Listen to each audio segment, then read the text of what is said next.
taong sanay na mag-isa, iba ang kanyang lakas. Dumaan sa maraming gabi, tahimik ang bawat bukas. Walang hinintay na kasama, walang sinandig na kamay. Natutong lumaban mag-isa sa bawat unos ng buhay. Kapag siya'y binali, wala, hindi makikipagtalo. Walang luha, walang eksena, hindi na maghahabol. Tahimik lang na alis, dala ang kanyang dangal. Dahil alam niya sa sarili, kaya niyang mag-isa pa rin naman. Kapag dinadma mo siya, magwa-walk out lang siya. Walang drama, walang pakiusap, hindi na magmamakaawa. Pinapasok ka sa buhay niya, hindi dahil kailangan ka, kundi dahil pinili ka ng puso niyang magtiwala. Pero kapag nilampasan mo ang hangganang itinakda, kaya kanyang i-cut off nang walang kahit anong sigla. Walang ingay, walang gulo, walang paliwanag pa, dahil ang taong sanay mag-isa,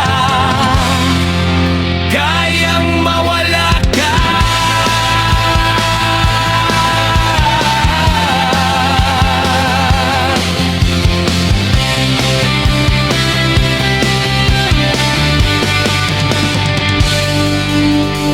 Kaibigan niya ang katahimikan sa mahabang magdamag.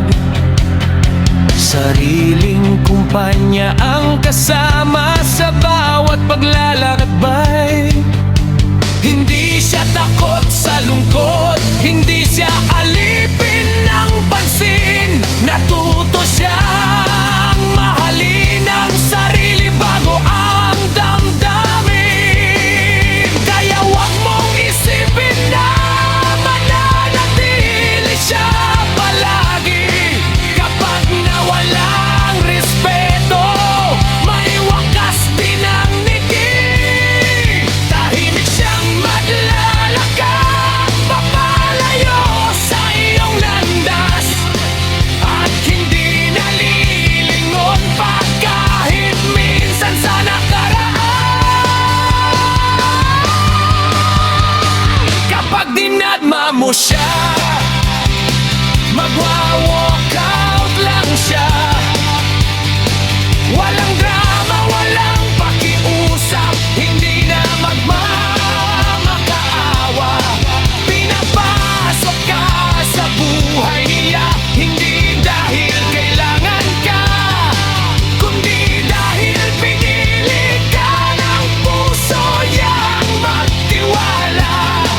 Pero kapag nilampasan mo ang hangganang itinakda, kaya kanyang i-cut off nang walang kahit anong sigla.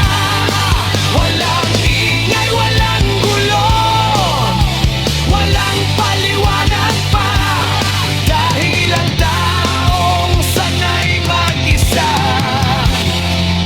kayang mawala ka.